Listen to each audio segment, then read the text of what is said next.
காவேரி வந்து விஜய் ஆஃபீஸ்க்கு வந்து போகிறாங்க. தொடர்ந்து வந்து அவங்க ரிசைன் பண்ணணும் அப்படின்னு சொன்னா கூட அவங்களுக்கு வேலை கொடுத்து வந்து அவங்கள ரிசைன் பண்ண வைக்காம வந்து பார்த்துக்கிறாரு நம்ம விஜய். இந்த சூழ்நிலை காவேரி வந்து எல்லார்கிட்டயுமே பேசிகிட்டு இருக்காங்க. அப்போ ஒரு விஷயம் காவேரிக்கு தெரிய வருது. மேடம் நீங்கள் என்ன மேடம் இந்த போஸ்ட் ஏன் ரிசைன் பண்ணுறீங்கன்னு எனக்கு எல்லாருக்குமே தெரியும் அப்படின்னு சொன்னோன்னே, என்ன சொல்கிறீங்க எல்லாருக்கும் எப்படி தெரியும் விஜய் சொல்லியிருப்பாரோ ஒரு வேலை அப்படின்னு சொல்லிட்டு அதிர்ச்சி அடைகிறாங்க. எப்படி உங்களுக்கு எல்லாருக்கும் தெரியும் விஜய் தான் சொன்னாரா? மேடம் விஜய் சார் உங்களுக்கு தான் சர்ப்ரைஸ் கொடுக்க வச்சுருந்தார் இல்லையா, அந்த விஷயந்தான் எங்களுக்கு எல்லாருக்கும் தெரியும் மேடம் அப்படின்னோடனே அப்படியே அதிர்ச்சியாக பார்க்குறாங்க. என்ன சொல்கிறாங்க இவங்க சர்ப்ரைஸ் கொடுக்கன்றாங்களா? விஜய் என்னென்னு சொன்னார்னே தெரியலையே. இந்த விஷயம் எனக்கு மட்டும்தான் தெரியும். ரிசைன் பண்ணுற விஷயம் விஜய்க்கே தெரியாது. நான் இப்போ வந்தவொடனே தான் அவருக்கே தெரிஞ்சிருக்கும். அப்புறம் எப்படி வந்து உங்களுக்கு எல்லாருக்கும் தெரியும் அப்படின்னோடனே, எங்களுக்கு எல்லாம் தெரியும் மேடம் நீங்கள் இந்த வேலையை ரிசைன் பண்ணிடுவீங்கன்னு சொல்லிட்டு. என்ன நீங்கள் எனக்கே தெரியாது இந்த விஷயம், இப்போ தான் நானே வந்தேன். என்ன திடீர்னு என்ன முன்னாடியே தெரியும்னு சொல்கிறீங்க? ஆமாம் மேடம் எங்களுக்கு முன்னாடியே எல்லாருக்கும் தெரியும். இந்த ஆஃபீஸ் ஃபுல்லாகவே தெரியும். அதனால தான் நீங்கள் ரிசைன் லெட்டர் கொடுக்கும்போது நாங்கள் எந்த ஒரு ஆச்சரியமும் படலை. பார்த்தீங்கல்ல அப்படின்னு. ஆமாம் நான் ரிசைன் லெட்டர் கொடுக்கும்போது யாருமே எதுவுமே என்கிட்ட கேள்வி கேட்கல அப்படின்னு. பார்த்தீங்கல்ல எதனால்?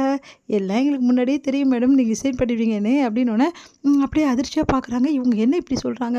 சரி எப்படி உங்களுக்குலாம் தெரியும்? என்ன ரீசன் இதுக்கு அப்படின்னு சொல்லிட்டு கேட்டோன்னே, மேடம் எப்படியும் இந்த போஸ்ட்டை நீங்கள் ரிசைன் பண்ணாதானே எம்டி போஸ்ட்டை நீங்கள் ஏற்றுக்க முடியும்.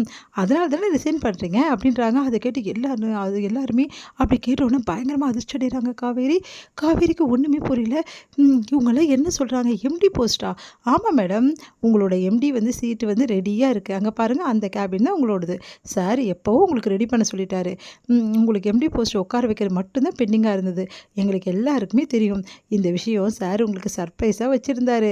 ஆனால் நாங்கள் தான் சொல்லிட்டோம். சாரி மேடம் சாரிக்கிட்ட மாட்டி விட்டுறாதீங்க மேடம், அப்புறம் அவ்வளோதான் எங்களெல்லாம் ஒரு வழி பண்ணிவிடுவார் அப்படின்னா அப்படியே அதிர்ச்சி அடைகிறாங்க. இவங்க என்ன சொல்கிறாங்க?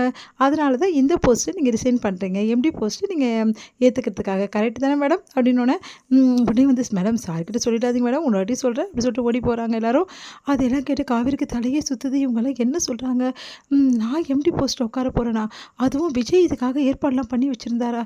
இது எப்போ நடந்தது அப்படி சொல்லிட்டு நினச்சி பார்க்குறாங்க. ஒன்றுமே எனக்கு புரியலையே. எப்போ விஜய் வந்து என்னை எம்டி போஸ்ட் உட்கார வைக்கணும் எல்லாம் ஏற்பாடு பண்ணார்? ஒரு வேளை விஜய் சைன் வாங்கினாரு, ஒரு வேளை எம்டி போஸ்ட்டுக்காக தான் சைன் வாங்கினாரா?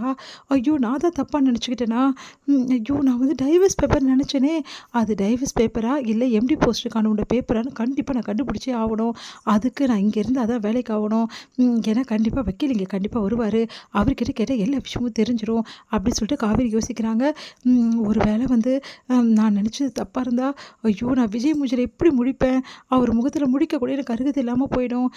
என்ன பண்ணுறதுன்னு ஒன்றுமே புரியலையே அப்படின்னு சொல்லிட்டு காவேரி வந்து ஒரே டென்ஷனாக உட்காந்துருக்காங்க. ஒன்றுமே புரியாமல் யோசிக்கிறாங்க. அங்கே விஜய் வராரு. விஜய் பார்க்குறாங்க காவேரி. விஜய் வந்து கேஷுவலாக வந்து காவேரியை கவனிக்கிறாரு. கவனிச்சிட்டு வந்து சந்தோஷமாக இருக்கார். காவேரிக்கு நான் சொன்ன மாதிரி எல்லா வேலையும் கொடுத்தீங்கல்ல, அவள் இங்கே தானே இருப்பா சார். எப்படியும் 1 வீக்குக்கு காவேரி மேடமுக்கு வேலையெல்லாம் கொடுத்துருவோம் சார். அந்த வேலையெல்லாம் பெண்டிங் வந்து வைக்கவே கூடாதுன்னு சொல்லியிருக்கோம். கண்டிப்பாக மேடம் வந்து கிளியர் பண்ணி தரேன்னு சொல்லியிருக்காங்க. அப்புறம் என்ன மேடம் வந்து கிளியர் பண்ணி கொடுக்குற சாக்கில் இங்கே தான் சார் இருப்பாங்க. சரிங்க சார் ஏன் சார் இதெல்லாம் பண்ணுறீங்க? மேடம் எப்படியும் இங்கே தானே ஒர்க் பண்ண போகிறாங்க எம்டியா அப்படின்னோடனே, ஒர்க் பண்ண போகிறாங்க தான். அதுக்கு முன்னாடி மேடம்க்கு சர்ப்ரைஸ் கொடுக்க தான் இதெல்லாம் பண்ணிகிட்ருக்கேன். இதெல்லாம் உங்களுக்கு ஒன்றும் புரியாதுங்க அப்படின்றாங்க. ஓ அப்போ சர்ப்ரைஸ் சொன்னீங்களா? அந்த சர்ப்ரைஸா சார்? ஆமாம் அதே சர்ப்ரைஸ் தான் அப்படின்னு சொல்லிட்டு தலைன்னு வந்துக்கிறார் விஜய். அடுத்து வந்து இங்கே என்ன பண்ணுறாங்க? காவேரி ஒரே டென்ஷனாக இருக்காங்க. அவங்க வீட்டில் வந்து ஏன்டி மறுபடியும் தினமும் போயிட்டுருக்கு ஆஃபீஸ்க்கு, அந்த லெட்டர் வாங்குறதுக்கு இவ்வளோ லேட்டா அப்படி சொல்லிட்டு வீட்டில் திட்டுறாங்க.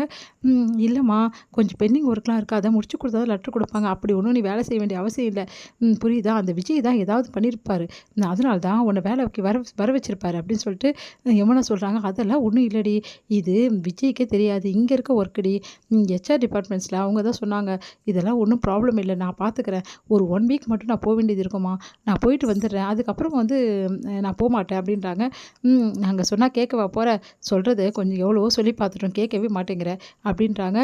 சரிம்மா இந்த வீடெலாம் நம்மளுக்கு வசதியாக தானே இருக்குது, வேறு வீடு பார்க்கலாமா அப்படின்னு. இல்லடி இதே வீடு நல்லா இருக்குது, இது நல்லா தாண்டி இருக்குது அப்படி சொல்லிட்டு சொல்கிறாங்க.